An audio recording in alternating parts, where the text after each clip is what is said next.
Ao mesmo tempo você incline sua cabeça, feche os teus olhos por um instante. Senhor,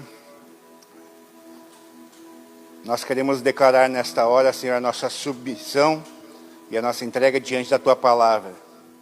Senhor, nós entregamos o nosso espírito, submetemos o nosso espírito ao Espírito Santo de Deus. Fala conosco, Senhor, que os nossos ouvidos espirituais estejam abertos para entender o que Tu queres falar conosco nessa noite.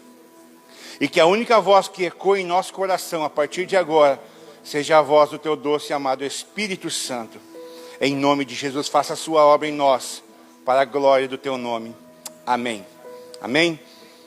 Abacuque, capítulo 3, verso 2. Pode deixar ele aí. O que nós vamos falar nesta noite, meus amados irmãos em Cristo? Quando eu estava sentado e preparando essa palavra, nós vamos falar sobre algumas razões para nós buscarmos um avivamento pessoal.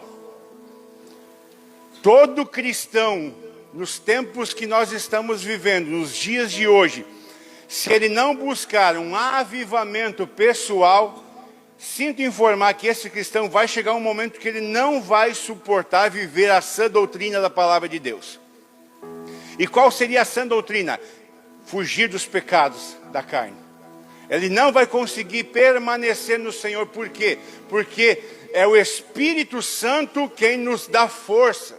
É o Espírito Santo quem nos dá capacitação para nós vencermos. E nesse tempo nós temos visto a nossa sociedade de uma forma exacerbada, cada vez mais relativizando o pecado e as coisas do mundo das quais a palavra de Deus sempre condenou. Você pode ver aí fora, ideologia de gênero, tantas outras coisas atingindo, principalmente começando a querer atingir as crianças e demais coisas que um cristão, ele não pode, de maneira nenhuma, nunca vai poder relativizar. E o que então nós podemos fazer para viver numa sociedade que cada vez parece que nos pressiona a viver aquilo que todos vivem? Talvez você trabalha ou tenha convivência social com algumas pessoas que têm algumas práticas que não concordem e condizem com a fé que você professa. E o que você deve fazer? Duas perguntas: você se entrega ao que todo mundo faz, ou você bate o pé e decide não viver aquilo que todos vivem? A segunda escolha seria a escolha mais coerente para que um cristão, alguém que decidiu andar com Cristo, ele deve optar. Mas como eu estava dizendo, vai chegar um momento que vai haver tanta pressão social, nós podemos ver hoje, nos dias de hoje, isso, de que fazer com que você se renda a esses desejos, se renda aos desejos da maioria. E então é por isso que nós necessitamos urgente de um avivamento espiritual, de um avivamento que toque primeiramente as nossas vidas, para que depois toque os demais. Olha só o que diz lá em Abacuque 3:2. Ouvi a teu respeito, Senhor, estou maravilhado com as tuas obras. Nesse momento de tanta necessidade, ajuda-nos outra vez, como fizeste no passado. E em tua ira, lembra da tua misericórdia. Eu tenho uma versão um pouco diferente. Depois tu usa a Almeida Corrigida Fiel, se tu puder usar nos outros versículos. Diz assim, na versão que eu tenho aqui, diz: ouvi, Senhor, a tua palavra e temi. Aviva, ó Senhor, a tua obra no meio dos anos. E no meio dos anos, faze-a conhecida. Na tua ira, lembra-te da misericórdia. Aqui o profeta Abacuque estava vivendo em um tempo onde a nação de Israel, que era o povo escolhido de Deus do Antigo Testamento, o povo que havia sido eleito pelo Senhor, o povo que, e você pode pegar a própria Bíblia, que em determinados momentos, o povo de Deus, ele sempre teimava a se afastar de Deus e servir a deuses estranhos. Deixa eu dizer uma coisa para você bem claro. Inconscientemente ou conscientemente, Uma pessoa que não adora ao Senhor, ela automaticamente está sujeita a um dia, consciente ou inconscientemente, adorar a deuses estranhos.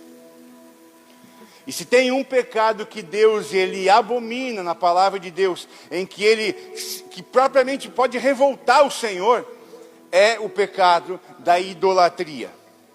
Então, o profeta Abacuque, vivendo nesse tempo, ele faz um pedido e um apelo: Senhor, aviva a tua obra no meio dos anos. Em outras palavras, aviva-nos, aviva a tua igreja, aviva aqueles que te buscam, aqueles que são o teu povo, aviva-nos. Quando nós pensamos em avivamento, nós não podemos primeiramente em pensar em avivamento pensando na consequência que ele vai produzir lá fora. Por muitos anos na minha vida de fé, eu pensei dessa forma, que a ação poderosa de Deus, ele servia exclusivamente para que eu pudesse atingir mais e mais pessoas e produzir frutos para Deus.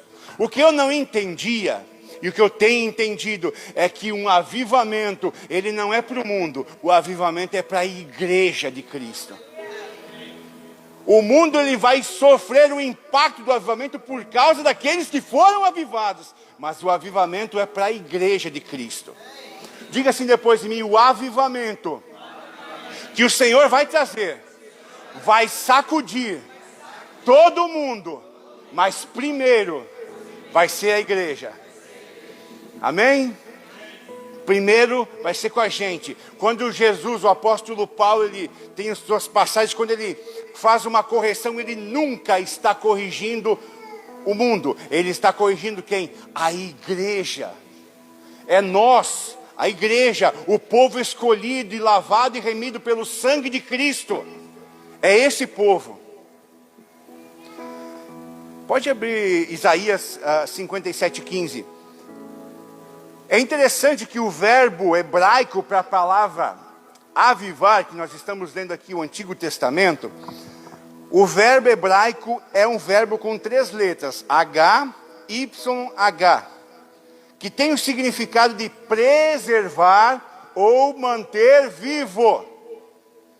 Preservar ou manter vivo. Então, Deus quer trazer avivamento para a sua igreja para uma coisa: para que a igreja não morra. Para que a gente permaneça vivo nele, na sua presença, queimando no fogo e na presença dele. Porém, também a palavra avivar, ela não significa somente preservar ou manter vivo, mas também purificar, corrigir e livrar do mal. Esta é uma consequência natural em toda vez que Deus aviva.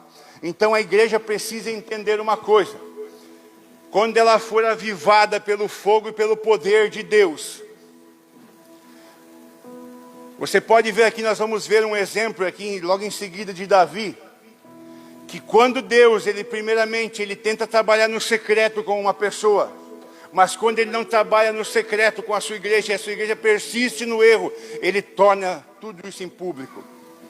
Olha só o que diz em Isaías 57:15, porque assim diz o alto e o sublime, que habita na eternidade, e cujo nome é santo, num lugar alto e santo lugar habito, como também com o contrito e abatido de espírito, para vivificar o espírito dos abatidos, e para vivificar o coração dos contritos. Então ele está dizendo, Deus está fazendo uma separação muito específica aqui para nós podermos ver. Ele diz o seguinte: eu sou alto e sublime, eu habito na eternidade e meu nome é santo. E se nós entendemos que o homem é pecador, ele diz o seguinte: mas ele também habita com aquele que é contrito e abatido de espírito, aquele que se humilha diante do Senhor, que não tem vergonha de dizer: Senhor, eu pequei, perdoa-me, Senhor. Me livra-me da culpa, lava-me com o teu sangue, perdoa-me, me leva a uma nova vida, a uma vida diferente, Senhor. Eu confio em Ti, eu creio em Ti. Senhor, eu renuncio a essa vida de pecado, eu renuncio aos prazeres da vida, eu quero o Senhor. Isso é um homem e uma mulher com o coração contrito. Nunca fazerá homens, querido. Homens podem ser emissários da vontade de Deus, mas é Deus que precisa ver no teu coração essa mensagem, nos nossos corações, colocando eu junto com vocês, nos nossos corações. O Senhor precisa ver nos nossos corações. A Bíblia diz no Salmo 139, sonda-me, conheces tudo que há em mim, antes que uma palavra sair da minha boca, tu já sabes o que vai sair. Ele conhece tudo, querido. Ele nos conhece de cabo a rabo. Ele conhece como a gente chegou aqui. E provavelmente Ele sabe como a gente vai sair. Vai ser de acordo com a resposta que eu vou dar para Deus. A única coisa que Deus espera de nós é uma resposta para aquilo que nós estamos ouvindo, para aquilo que nós estamos entendendo e absorvendo do reino dos céus. Então eu coloquei aqui alguns tópicos, são 4, se não me engano, 4 ou 5, eu não quero nem de nenhuma forma esgotar o assunto, simplesmente são 4 tópicos que falam sobre o que um verdadeiro avivamento pode produzir na vida de quem busca o Senhor. Quantos querem um verdadeiro avivamento nas suas vidas aqui? Aleluia. Primeiramente, um verdadeiro avivamento motivará a nossa vida de oração. Pastor Evandro já estava fazendo uma série de mensagens sobre oração nas quintas-feiras. Provavelmente quem está vindo às quintas-feiras está ouvindo bastante sobre oração. Então, uma das coisas que o avivamento produz dentro da igreja, dentro de um avivamento pessoal produz dentro da vida do crente, é que essa pessoa vai ser instigada. Vai haver como se fosse uma comichão dentro dele, pelo desejo da oração, pelo desejo de estar com o Senhor em oração, em momentos de consagração e de entrega diante de Deus. No Salmos 32, versículo 3 e 6 diz o seguinte: bem-aventurado aquele cuja transgressão é perdoada e cujo pecado é coberto. Bem-aventurado o homem a quem o Senhor não imputa maldade e em cujo espírito não há engano. Quando eu guardei silêncio, envelheceram os meus ossos pelo meu bramido em todo o dia. Porque de dia e de noite a tua mão pesava sobre mim. O meu humor se tornou em sequidão. Mas aí o salmista tomou uma atitude que diz assim: confessei-te o meu pecado e a minha maldade não encobri. Dizia eu: confessarei ao Senhor as minhas transgressões, e tu perdoaste a maldade do meu pecado. Por isto, todo aquele que é santo orará a ti. Há tempo de te poder achar. Até no transbordar de muitas águas, estas não lhe chegarão. Quem falou e escreveu este salmo foi um cara chamado Davi. O maior rei que Israel teve. No tempo de Davi foi o tempo de maior prosperidade e avanço do reino de Israel. Quando Davi, ele era o rei de Israel. Davi era conhecido como um homem segundo o coração de Deus. Todos vocês, a maioria daqui sabe disso. Mas por que ele era conhecido como um homem segundo o coração de Deus? Porque ele era perfeito? O que nós conseguimos ver aqui no Salmo 32? Nós vimos que é exatamente o contrário. Davi aqui nesse momento, ele tinha sido pego em adultério com uma mulher chamada Batseba. Todo crente tem um propósito de vida. Entenda isso, você tem um propósito de vida. Eu tenho um propósito de vida. Quando nós nos desconectamos desse propósito de vida, nós estamos à mercê das circunstâncias da vida. Qual era o propósito de Davi? Davi era um guerreiro. Davi foi chamado por Deus para conquistar. E Davi, um certo momento, um dia, havia uma batalha e ele decidiu não ir para a batalha. Ele ficou no palácio. E quando não se ia para a batalha, ficava alguns meses, até anos, poderia ficar fora da batalha. E ele estava lá, de boa, bem tranquilo, no seu trono, no seu reinado, tudo correndo certo. Mas entende, ele estava fora do propósito. O que acontece? Ele vê de longe, lá de cima do palácio, ele vê ao longe uma mulher muito bonita, essa Batseba. E ele se encanta por ela. E o que ele fez? Mandou chamar aquela mulher. Conheceu aquela mulher. Conheceu, entendeu? Conheceu. Teve relações com ela. Ele era rei, um rei. Naquela época poderia o que quisesse. Teve relações com ela e engravidou essa mulher. E além de adulto, ele cometeu mais um pecado. Quando descobriu que ela era casada, ele teve uma estratégia. Faz o seguinte, falou para o general dele: coloca o marido dela, Urias, na frente, na linha de frente da batalha, e com certeza ele não vai sobreviver. E foi o que aconteceu. Ele foi colocado na frente de batalha e ele morreu. Por que ele fez isso? Porque a mulher estava grávida. Então agora Davi, por sair do propósito, ele se transformou em adúltero e agora assassino.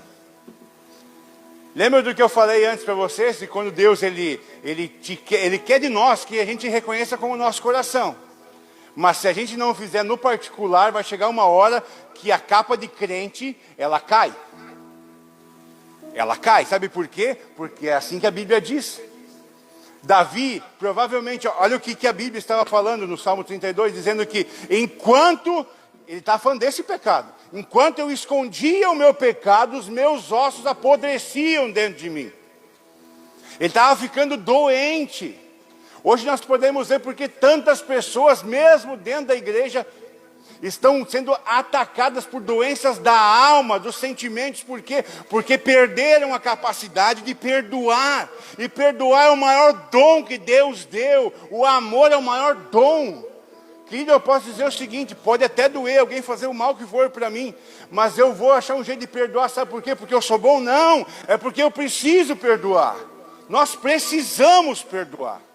Por quê? Porque se nós não perdoarmos, nós seremos intoxicados com o veneno do pecado.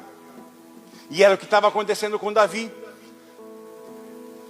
E provavelmente o Espírito de Deus já tinha falado com ele, para que ele fizesse, tomasse vergonha e confessasse em oração o pecado. Mas não, estava tudo bem, ele era o rei. O reino dele estava indo tudo certo, tudo beleza, tranquilo. Aí um dia, Deus chama o profeta Natã. E o profeta Natã vai até diante de Davi, tem uma audiência com Davi. E ele começa a falar com Davi. E em dado momento ele expõe o pecado de Davi. E daí o que acontece? Davi, ele reconhece o pecado dele. Ele precisava ter sido envergonhado publicamente, sim ou não? Não precisava, amados. Mas porque ele não o fez no particular, Deus faz nós passarmos vergonha no público. Quantas vezes talvez a gente, não sei, você pode, eu vou aqui, não estou falando de ninguém, porque eu não sei da vida de ninguém, mas eu posso dizer o seguinte: quantas vezes nós tivemos a disposição de confessar algo para o Senhor, algo pequeno, qualquer bobagem, e aí depois nós temos que passar vergonha diante de uma pessoa porque a gente não confessou aquilo, não se rendeu a dizer: me perdoa por aquilo lá, querido, tá? Eu fiz assim, desse jeito. Não, te esperou alguma coisa mais acontecer e você precisou ser envergonhado. A gente precisa ser envergonhado, muitas vezes parece. E por que Deus permite isso? Ele ainda permite isso para nos tratar. Quando o profeta Abacuque diz No meio dos teus anos, aviva a tua obra. E quando tu estiveres com a tua ira, lembra da tua misericórdia. O que o ser humano, ele merece? Ele merece a ira de Deus. E na verdade a ira vai ser despejada um dia sobre a terra. Mas eu deixo dizer para todos que estão aqui, nenhum de vocês precisa passar por ela. Nenhum precisa, por quê? Porque Cristo aplacou a ira de Deus na cruz do Calvário, para que nenhum ser humano precisasse passar por ela. Mas eu preciso passar por algo sim, eu preciso reconhecer aquilo onde eu estou errando diante do Senhor, entregar a minha vida a Cristo, para que Ele possa então fazer a sua obra.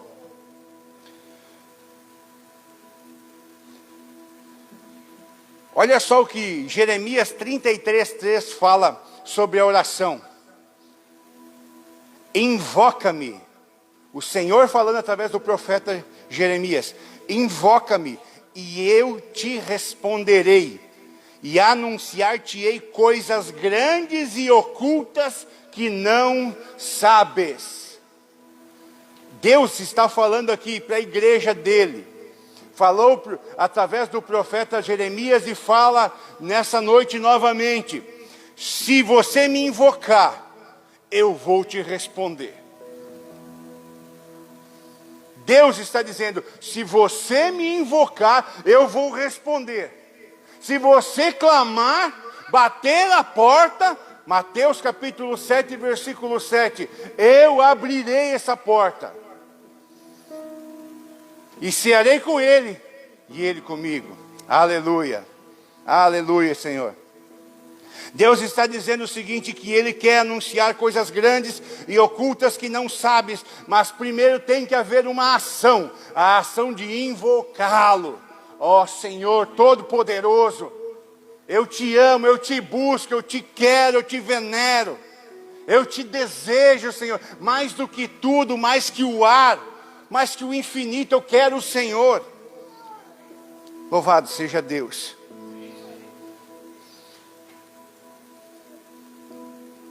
Um verdadeiro avivamento, ele nos dará fome pela palavra de Deus. Diga isso depois de mim, por favor. Um verdadeiro avivamento nos dará fome pela palavra de Deus. Salmo 119, versículo 9 ao 11 diz o seguinte: de que maneira poderá o jovem guardar puro o seu caminho, observando-o segundo a tua palavra? Vou parar por aqui, depois eu continuo. Como eu posso então neste mundo guardar os meus caminhos no Senhor? Primeiramente, buscando em Deus uma vida de oração e construindo a sua vida baseada em cima dos princípios da palavra de Deus. De todo o coração te busquei, não me deixes fugir aos teus mandamentos. Olha a oração que o salmista está fazendo. Não me deixe fugir. Nós temos que orar muitas vezes ao Senhor dizendo, Senhor, eu não tenho vontade de orar, Senhor, mas me acorda pela madrugada, me acorda pelas manhãs, Senhor. Eu quero estar na tua presença. Esses dias, um irmão aqui estava contando um testemunho dele. Não sei se ele está passando pela mesma coisa ainda, mas estava contando de que Deus estava acordando ele às 3 horas da manhã. Todos os dias ele trabalha o dia inteiro, 8 horas, 9 horas por dia numa firma, numa fábrica. E dizendo, eu não sei o que está acontecendo comigo. Deus está me acordando às 3 horas da manhã para orar e eu não durmo mais. Eu falei, louvado seja Deus. E eu não consigo dormir, eu não tenho sono. Eu falei, então vai, continua. É Deus fazendo isso contigo. Quantas vezes, querido? Mas quantas vezes nós temos que orar e pedir, Senhor, a minha carne não quer acordar às 5 da manhã para eu orar. Eu não tenho vontade de jejuar, comer é bom, Deus. Mas nós temos que pedir para o Senhor, para que o Senhor alinhe os nossos pensamentos e a nossa forma de andar, para que a gente não se perca. Porque a gente quer um destino, um caminho só. A gente quer o Senhor. É inevitável, inevitável, querido, pela palavra de Deus, que a pessoa que serve o Senhor não vai colher uma vida de acordo com aquela servidão nesta terra. Posso dizer uma coisa para você: existem duas vidas que vêm da parte do Senhor, somente, o resto não é dele. Quantos querem saber quais são essas vidas? Uma é a vida com abundância, que você vive aqui na terra, e a outra é a vida eterna, que você vive no céu. Essas duas vêm de Deus, o resto não vem dele. Essas duas. É aqui na terra é vida com abundância. E quando Deus fala de abundância, não está falando na proporção dos bens financeiros somente. Mas abundância, sabe o que é? Não é ter tudo, é não sentir falta de nada, porque você já tem tudo. Você tem Ele. E Ele é o teu sustento, é o teu abrigo, é o teu conforto, é o teu consolo. Louvado seja Deus por isso. Continuando o versículo, dizia o seguinte: guardo no coração as tuas palavras, para não pecar contra ti. Olha que tremendo isso. Primeiro pede, não me deixe fugir, Senhor, de praticar a tua palavra. E o segundo, eu guardo a tua palavra. Então, quando eu tiver um desejo de fazer alguma coisa que não é de sua vontade, Senhor, um pecado, eu quero transgredir a sua vontade, vai ter alguma coisa que vai gritar dentro de ti, dizendo, não, toma cuidado, olha por onde você está indo. Deixa eu te dizer, querido, se não existe uma voz assim falando ao teu coração, você precisa urgentemente clamar e se debruçar diante do Senhor e pedir, Senhor, me salva. Porque o Espírito Santo é quem faz isso. Homem nenhum pode dizer para você onde você pode ir ou não ir, porque você vai obedecer por um tempo, mas depois você vai cansar disso. Você precisa da unção do Espírito Santo, você precisa do agir de Deus na sua vida, você precisa entregar a tua vida a Cristo.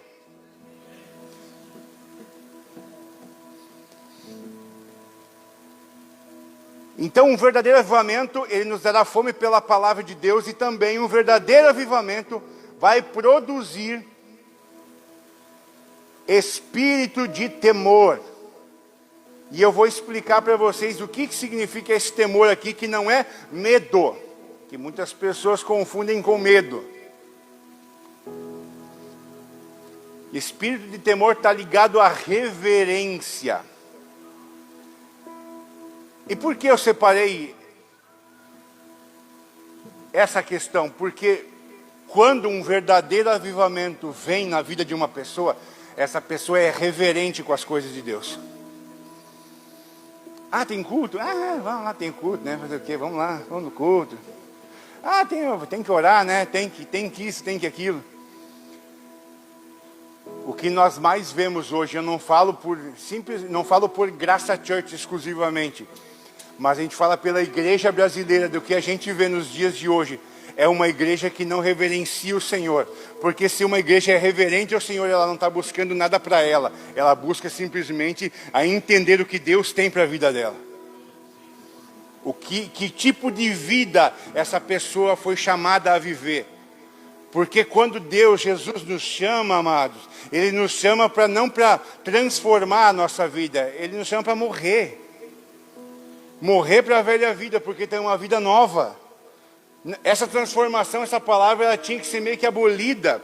Vai haver uma transformação na tua vida física? Vai. Mas primeiro você vai ter que morrer para as tuas vontades, para nascer de novo na nova vida de Cristo. E isso está relacionado ao espírito de reverência. É a reverência do culto, sim, mas é a reverência na sua casa. Vou contar uma coisa que tem acontecido comigo, tem entristecido o meu coração. E falo com dor no coração, porque é na minha casa.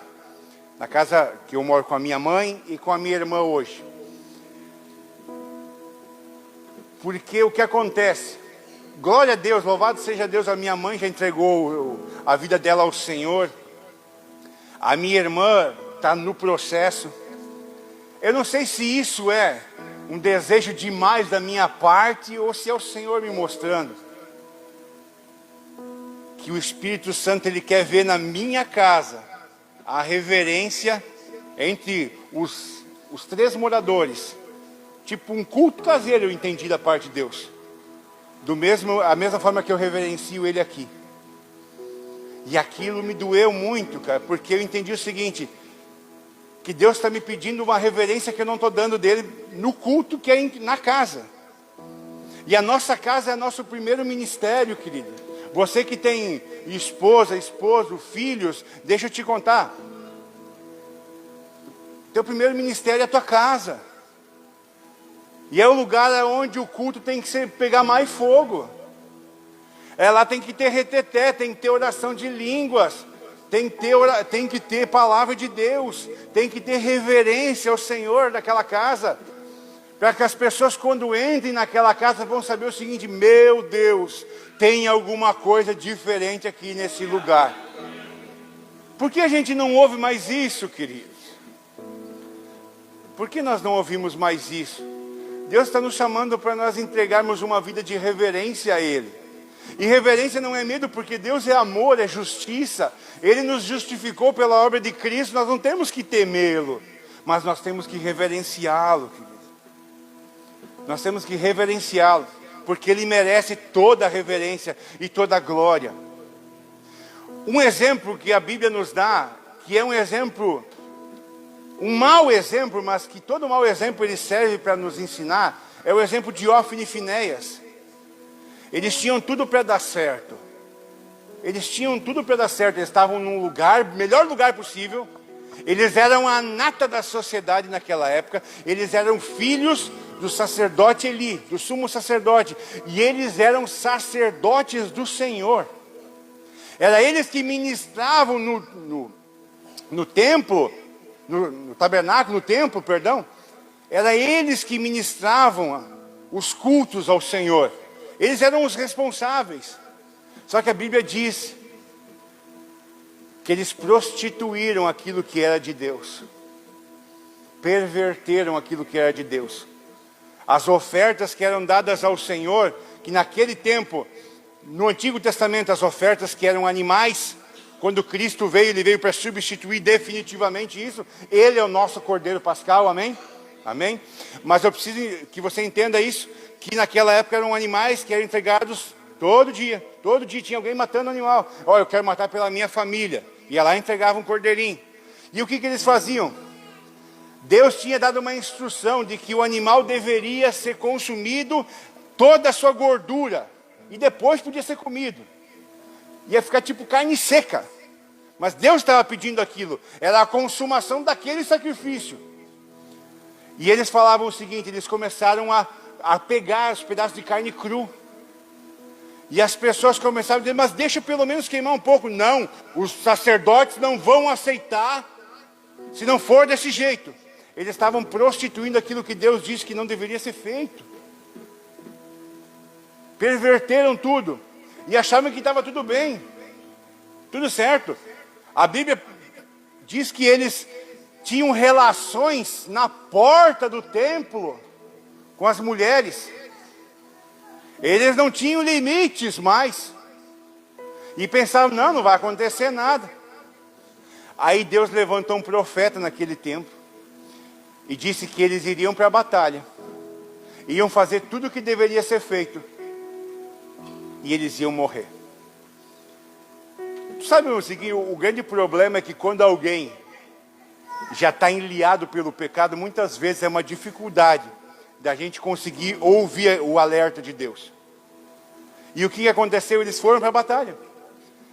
E levaram para a batalha a arca, que era a simbolização da presença de Deus.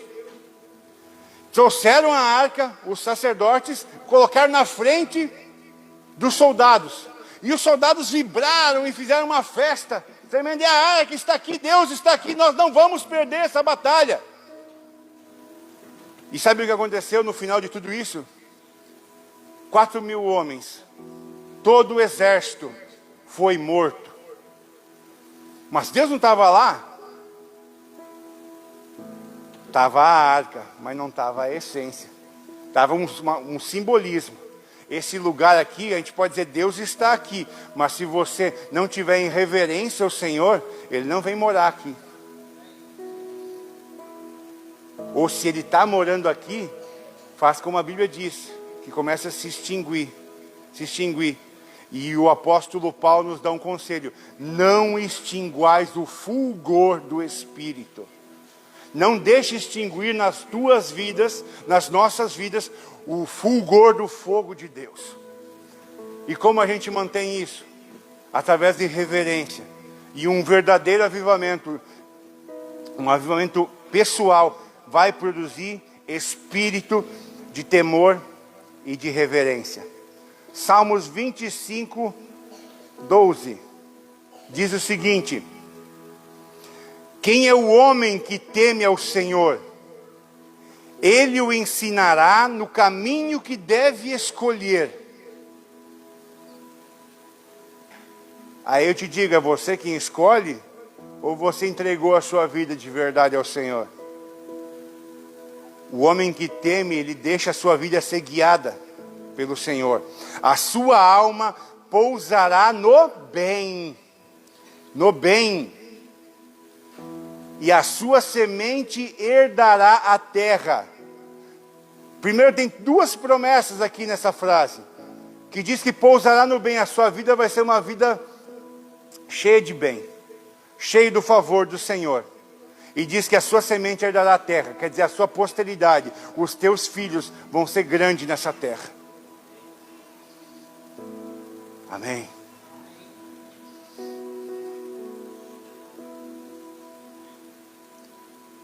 Mas para mim o mais tremendo de tudo é o último versículo, que diz o seguinte: o segredo do Senhor é com aqueles que o temem. Meu Deus. E Ele lhes mostrará a sua aliança. Aí eu te digo uma coisa: a aliança é para todos? Não. A aliança é para aqueles que o temem. Aqueles que reverenciam Ele com a sua vida. Ah, mas eu me batizei, eu tenho uma aliança com Deus. Não está falando dessa aliança aqui. Essa é a primeira aliança da tua vida. Deixa eu te dizer uma coisa. A primeira aliança que Deus faz contigo, que você faz com Deus, é você que decide, que é o santo batismo. Depois, as outras alianças, é tudo Ele que fala contigo. E você tem que querer assumir elas ou não. E Ele está dizendo o seguinte: os segredos dele, do Senhor, do Todo-Poderoso, é só para aqueles que temem. Imagina, nós acabamos de ler Jeremias 33, diz que Ele quer revelar coisas grandiosas, mas é para quem? Para aqueles que o temem. E Ele mostrará o significado de uma vida de aliança com Deus. Eu quero profetizar em nome de Jesus Cristo, que aqui tem homens e mulheres, que Deus vai se mostrar tão fiel, que as pessoas vão ver o nível de aliança que você tem com Ele. Em nome de Jesus. Porque é isso que a palavra de Deus ela promete. Não estou inventando nada, a gente não precisa inventar nada, a gente precisa viver. Tem um livro de um cara chamado C.S. Lewis, o Evangelho Puro e Simples. O Evangelho ele é puro e ele é simples. Simples. Ele é simples, mas ele é profundo como o mar. Nós temos que mergulhar. Deixa eu te dizer algo. Um verdadeiro avivamento, ele vai mudar as suas prioridades de vida. Sabe como isso vai acontecer? Como aconteceu com Pedro.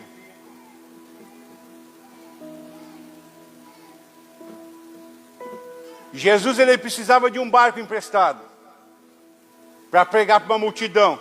Você conhece a história. E aí Jesus pede e encontra Pedro com o seu barquinho. E Jesus vai lá: Pedro, me empresta o barco, empurra o barco para longe, eu preciso pregar para esse povo aqui. Tinha uma multidão. Pedro vai, empresta o barquinho, Jesus prega para a multidão. E depois disso vem a bênção. E qual é a bênção? É que Jesus diz para Pedro: Pedro, lançai as redes ao mar. Só que tem um detalhe. Esse homem, quando Jesus chamou ele para ele tirar o barco do mar, ele já estava lavando as redes. Sabe que quem pesca com mar tem que lavar as redes regularmente, porque elas acumulam muita sujeira e tal. Ele estava lavando e não tinha pescado nada. Jesus primeiro pede para ele, tu imagina Pedro sanguíneo e colérico do jeito que ele era. Ele era tão mansinho que ele arrancou a orelha de um cara com uma espada, do soldado Malco, quando foram prender Jesus. Mansinho ele era, bem mansinho. Tu imagina Pedro bufando. Socorro aí, meu. Quem me fazer tirar o barco, não está vendo que eu estou lavando, não tem um peixe aqui dentro desse barco. Tu acha que Jesus não viu isso? Tu acha que Jesus não viu isso? Não vê as nossas dificuldades? Tu acha que ele não vê? Ele vê, todas.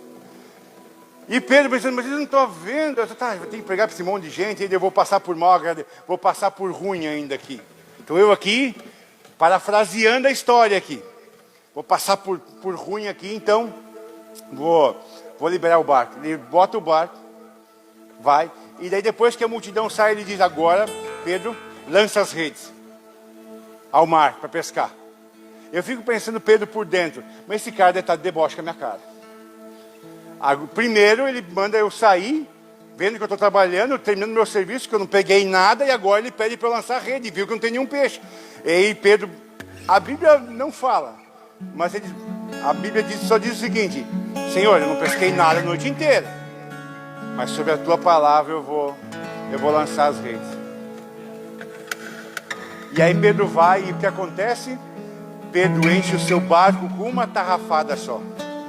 Sei lá se era tarrafa ou se era rede. Ele puxa aquela rede, enche o seu barco, chama um barco do vizinho, enche um barco do vizinho de tanto peixe que deu. Praticamente, talvez no mesmo lugar que ele foi pescar antes. Qual que é a diferença? A diferença é que ele estava sob um comando. Nós temos que saber andar sob os comandos do Senhor. E um crente avivado sabe disso. Que ele anda segundo os comandos do Senhor.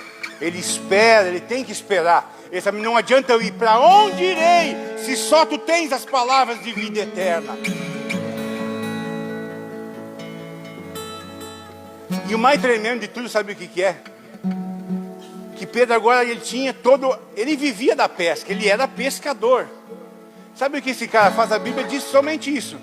Que ele traz os barcos, deixa tudo e vai atrás de Jesus. Ué, mas o problema dele não era o peixe? Podia até ser. Mas quando nós encontramos com Jesus, as prioridades mudam.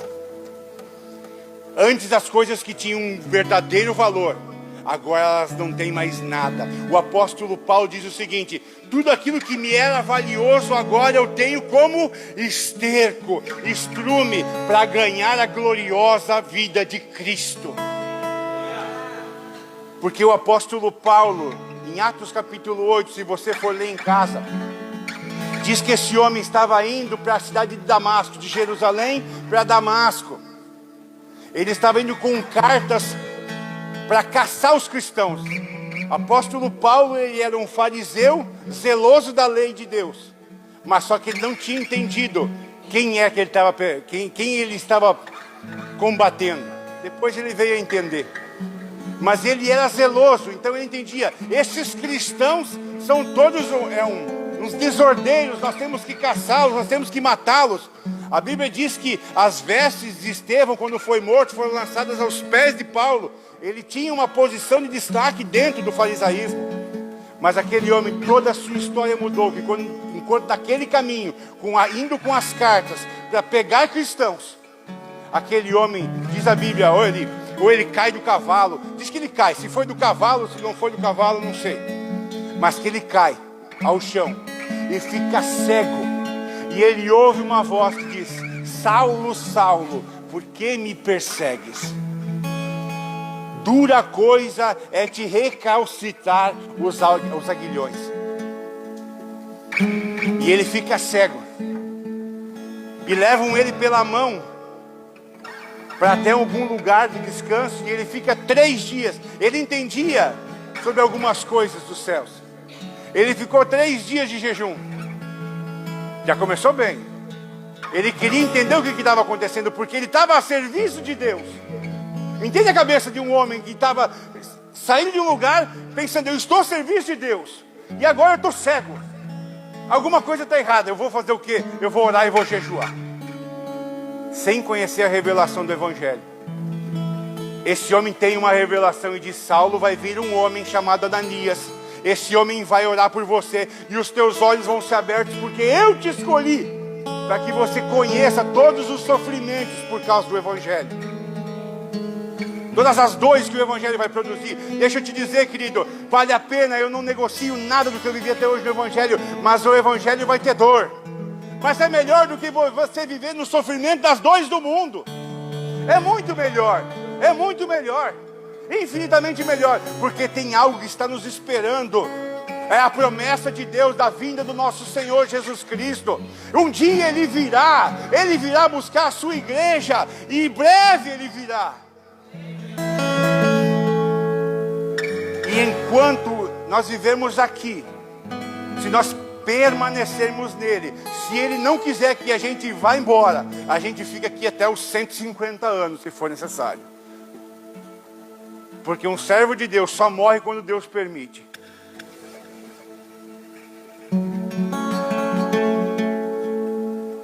E o mais interessante aqui, Ananias também recebeu a mesma revelação, e foi e orou por esse homem. E esse mesmo homem, existe mais ou menos, eu não tenho certeza do tempo, porque a Bíblia não fala, mas provavelmente 15 dias, um mês de diferença, e que um homem estava indo para uma cidade para procurar matar os cristãos. 15 dias depois, ele está confundindo todo mundo na sinagoga, pregando que Cristo é o Deus que havia de vir. Meu Deus do céu. 15 dias depois, por quê? Porque um verdadeiro avivamento pessoal vai mudar as tuas prioridades, vai mudar as nossas prioridades, queridos. Hoje você tem que pensar quais são as tuas prioridades de vida. E você tem que, se você as quer, que Cristo te governe e governe a sua vida, você tem que submeter todas elas às prioridades de Deus.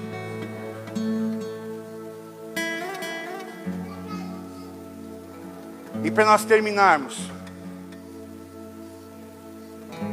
pode confiar que nós estamos terminando. Um verdadeiro avivamento lhe dará a paz em sua vida. O que todo mundo quer nos tempos de hoje, nos dias de hoje, é viver uma vida plena, uma vida de paz. Só que as pessoas não sabem o que é essa paz. Elas confundem paz com um tempo de tranquilidade, com um lugar de silêncio. Paz não é isso. Por mais que esses momentos também possam nos dar paz.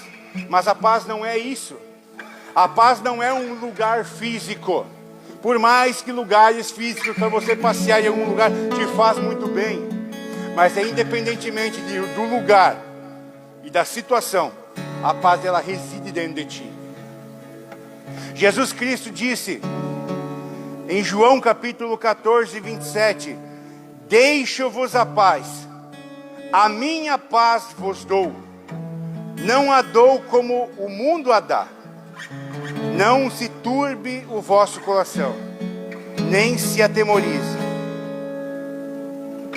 E em João 16, 23 fala o seguinte: estas coisas vos tenho dito, para que tenhais paz em mim. No mundo passais por aflições, mas tende bom ânimo. Eu venci o mundo. Jesus Cristo, Ele está dizendo o seguinte: o reino do Senhor, aquele que há de vir e que está em nosso meio, Ele reside dentro de cada um que confessou Jesus Cristo como seu Senhor e seu Salvador. Quando você confessa Cristo de uma maneira pública, a sua vida começa a se transformar. É inevitável quando Cristo entra na vida de alguém que essa vida não seja transformada. É inevitável que isso não aconteça. Eu digo para cada um de vocês, em cada nível espiritual que cada um aqui pode estar, num tempo de renovo da parte de Deus, ou de um tempo de entregar verdadeiramente a sua vida. Eu quero dizer para vocês, há esperança de uma vida de paz do Senhor, mesmo que você possa estar vivendo num lugar turbulento, a paz ela vai residir dentro de ti, não por fora. Por mais que uma vida de paz vai produzir ao teu redor também uma vida de paz. Mas quando chegar aquele momento em que o mundo vai te desafiar, porque você decidiu confessar Jesus como teu Senhor e teu Salvador, quando você dizer o seguinte: eu sei que se eu confessar o Senhor aqui, Ele me confessa diante do Pai, então eu não renuncio Ele, Ele é o meu porto seguro, Ele é a minha água viva, Ele é da onde eu tenho vida verdadeira, é Ele, e eu não renuncio, não nego. Posso ser esculhambado pela sociedade, por mais que hoje está na moda ser gospel não é ser do Evangelho de Cristo, não é. O Evangelho de Cristo, ele denota renúncia.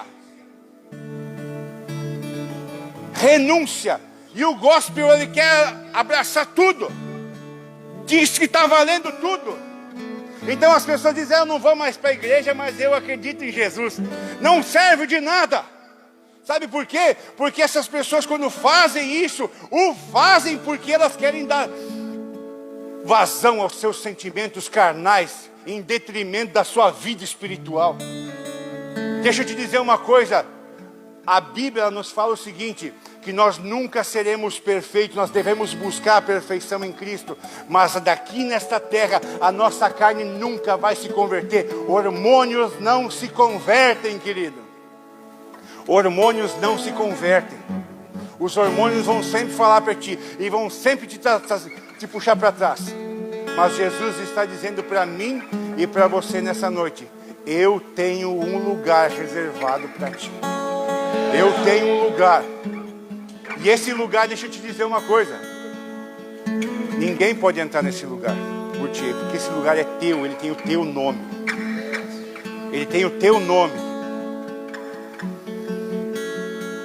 A minha oração é nessa noite que o Espírito Santo de Deus possa ter operado segundo essa palavra, que foi talvez uma palavra um pouco mais de exortação, mas uma palavra de reavivamento, porque Deus não pode reavivar aquele que não é exortado. Deus não pode. Ele precisa, porque todos nós precisamos de um realinhamento da parte de Deus. Nós precisamos disso. E como é que imagine como é que nós vamos corrigir. Você corrige o seu filho, você que é pai, mãe. Você corrige o seu filho como? De uma maneira, quando ele é pronta, você corrige. O patrão, quando dá uma bobagem na empresa, você é corrigido.